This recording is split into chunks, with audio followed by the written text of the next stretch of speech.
Yo, habari za wakati huu, ni matumaini yangu uko poa na ni mzima kabisa. Leo ni siku nyingine tena, na leo kama kawaida tumekuletea movie yako pendwa kabisa ya Merlin, na leo hii tunaenda kusimulia au kufanya recap ya sehemu ya 40, 41 na 42 ya movie ya Merlin. Kumbuka sehemu zote zilizotangulia na zinazokuja kuanzia ya kwanza mpaka ya mwisho, ndio upande wa playlist, angalia playlist ya Merlin recap, hapo utakuta sehemu zote. Kama bado hujasubscribe, kijana na kukumbusha kusubscribe, kwani utakuwa umefanya la msingi sana. Lakini pia utakuwa umekaa karibu na channel bomba kabisa ya movie recaps nyingi ambazo zinakuja kila siku. Na bila kupoteza muda, twende sehemu ya 40. Sehemu ya 40 ilikuwa inaitwa Darkest Hour, na hii imegawanyika kwenye pati mbili, inaendelea sehemu ya 41. Leo Salion, Aelian na knights wengine wawili wa Camelot wanakutana na Morgana kwenye njia ya kuelekea Darien. Wanamsimamisha na wanataka kumkagua. Ndivyo Morgana na wapige kimbola kizito, na tunaona Morgana alipofungua mkokoteni yule alikuwa amembeba Morgause ambaye alikuwa kwenye hali mbaya sana. Baadaye tunagundua kuwa Morgana na Morgause walikuwa wanaenda kwenye Eyes of the Blessed. Hii ni sehemu ya kutoa sadaka na sehemu ambayo mtu anaweza kuachia nguvu zake pale ambapo yeye anakufa. Huko Camelot, Uther amekuwa kwenye hali mbaya sana tangu Morgana alipomsaliti. Wanajeshi leo wanaleta taarifa kuwa wamekutana na Morgana na walikuwa wanaelekea kwenye Eyes of the Blessed. Mjomba wa Arthur, Lord Agriven, ndio amekuwa msaidizi mkuu wa Arthur kwa sababu Uther bado hajafa. Hivyo Arthur nimekuwa msimamizi wa muda mfupi wa Camelot na Agriven amekuwa msaidizi wake. Huku Morgana na Morgause wamefika Eyes of the Blessed toa sadaka ili Morgana awe na nguvu zaidi. Camelot leo kulikuwa na sherehe, ila baada ya Morgana kupata nguvu, kuna mbibi anatokea na Merlin peke yake ndiye anayemuona. Anamuita Merlin mara tatu kwa jina la Emirates. Tunajua kwamba Merlin ndio anaitwa Emirates. Na huko Morgana baada ya kupewa nguvu zile, anaambiwa na gatekeeper Emirates ndiye atakayekuwa anguko lake. Asubuhi mtoto mdogo analeta taarifa Camelot kuwa kijiji chake kimeangamizwa na kitu kisichoonekana. Yaani hawaoni sura yoyote, bali ukiguswa tu unakata moto. Baada ya uchunguzi mfupi, wanagundua kwamba viumbe wale wanaitwa Dorocha wametokea baada ya Morgana na Morgause kufungua geti linalotenganisha sehemu ya wafu na sehemu ya wazima.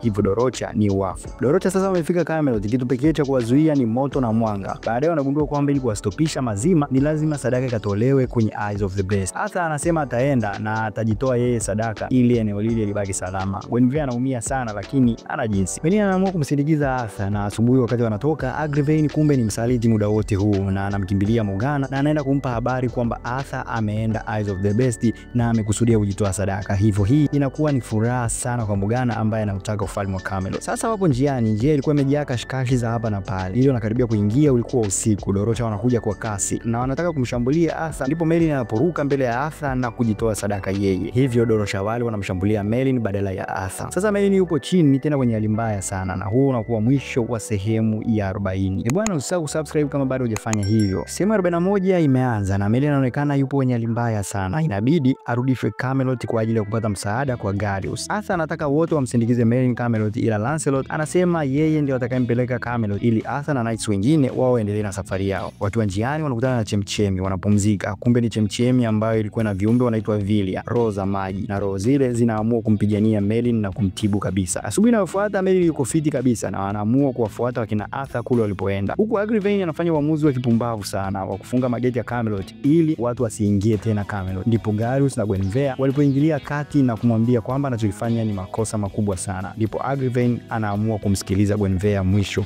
na kufungua tena mageti ya Camelot ili watu waingie kupata msaada. Merlin na Lancelot wapo njiani kurudi kwa Arthur. Wakiwa njiani, Merlin anamuita Dragon na kuongea naye, na Dragon anamwambia inabidi afanye juu chini Dorocha wale waondoke kabisa kwenye eneo la watu hai, warudi kwenye eneo lao. Agriven anakutana na Morgana, lakini Morgana anaonyesha kutokuwa sawa kabisa. Agriven anamueleza kuhusu Guinevere kutoa ushauri wa kufungua mageti ya Camelot. Ndipo Morgana anakumbuka kwamba aliota ndoto kwamba Guinevere atakuwa Queen of Camelot. Hivyo Morgana anasema inabidi wamshughulikie Guinevere pia. Usiku Guinevere akiwa anarudi kwake, Morgana anapiga kimbola walinzi waliokuwa wanamzunguka Guinevere. Hivyo wanadondoka chini. Morgana anaamua kuacha pale ili Dorocha wakija waangamize kabisa, kwa sababu kikaa nje Dorocha wakija wanakuangamiza. Bahati nzuri baadaye Garius alikuwa anapita njia ile, anamuona Guinevere, hivyo anamukota na kumuingiza ndani. Merlin na Lancelot wanawafikia wakina Arthur, wanaungana nao tena, na Arthur pamoja na Knights of Camelot wanafurahi sana kumuona Merlin akiwa mzima. Wamefika Eyes of the Blessed na wanakumbana na dhoruba ya dragon wa kichawi. Ndipo Merlin anapoadhibiti dragon wale kwa kuongea nao, kwa sababu yeye ni Dragon Lord. Eneo la sadaka anaingia Merlin, Arthur na Lancelot. Merlin anampiga Arthur kimbola ili adondoke chini ili yeye aende akajitoe sadaka badala ya Arthur. Wakati Merlin anasogea mbele kujitoa sadaka, kumbe Lancelot alimtangulia na Lancelot ndio anayekuwa amejitoa sadaka ili kufunga geti lile la Dorocha kuingia duniani. Merlin anaumia sana lakini hana la kufanya. Turudi Camelot. Leo ni msiba wa Lancelot unafanyika ili kumwenzi, na mwisho tunaona Morgana akimwambia Agravain aende akamtafute Emirates kadri awezavyo, na huo unakuwa mwisho wa sehemu ya 41. Bwana, sehemu 42 ilikuwa inaitwa The Wicked Day. Bwana, hii ni sehemu ambayo ilikuwa inaumiza sana, kwani sehemu hii ndipo tunapokutana na kifo cha mfalme Uther, mfalme ambaye tumedumu naye kuanzia sehemu ya kwanza mpaka leo sehemu ya 42. Usiku kuna party. Leo ilikuwa ni birthday ya Arthur na mfalme Uther anajihisi yuko vizuri, anasema atashiriki kwenye party hiyo. Usiku muda wa party kuna wana mazingaumbwe au wana sarakasi ambaye alikuwa ameingia Camelot, lakini mwana sarakasi huyu alikuwa ametumwa na mfalme anaitwa Odin. Huyu alikuwa ni adui mkubwa wa Uther na leo alikuwa ametumwa Camelot ili kumwangamiza Arthur. Hiyo sarakasi inaendelea na Arthur anajitolea kuwa kwenye mchezo ule hatari wa kurushiwa visu, lakini anatoka akiwa mzima bila kudhurika chochote. Party inaisha na Arthur amelewa sana, hivyo anaenda kupumzika kwa baba yake, anaenda kukaa karibu na baba yake. Mwana sesere yule au mwana sarakasi yule aliyetumwa na mfalme Odin anatokea na kuanza kumshambulia Arthur, ndipo baba yake anamsaidia Arthur na kumwangamiza kabisa mwana sarakasi yule, ila na yeye kwa bahati mbaya anachomwa kisu eneo la moyo. Uther sasa yupo kwenye hali mbaya sana na Darius ana uwezo wa kumsaidia Uther, kwani kisu kile kimemtoboa Uther sehemu mbaya sana. Agravain anafikisha taarifa kwa Morgana kuwa Uther anaenda kufa. Ni Morgana hafurahi sana kwa sababu mpinzani wake mkuu ni Arthur na sio Uther. Huku Merlin anataka kumtibu Uther na anamwambia Arthur kuwa anamjua mzee mmoja mwenye uwezo wa kumtibu,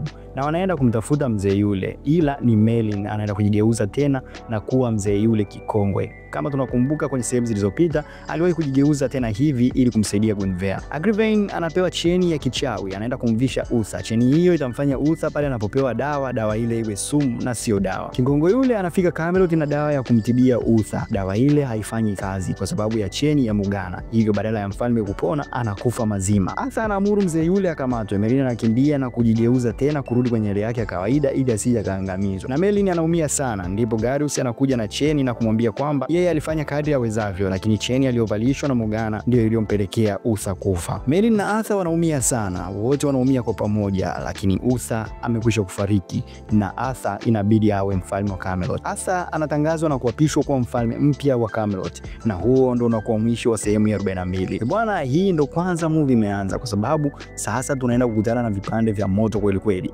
Endelea kuwa karibu na channel yako pendwa kabisa ya Malside. Asante kwa kuwa nami mpaka mwisho wa video hii ya leo. Video inayofuata ni sehemu ya 43, 44 na 45. Mpaka wakati mwingine, bye bye.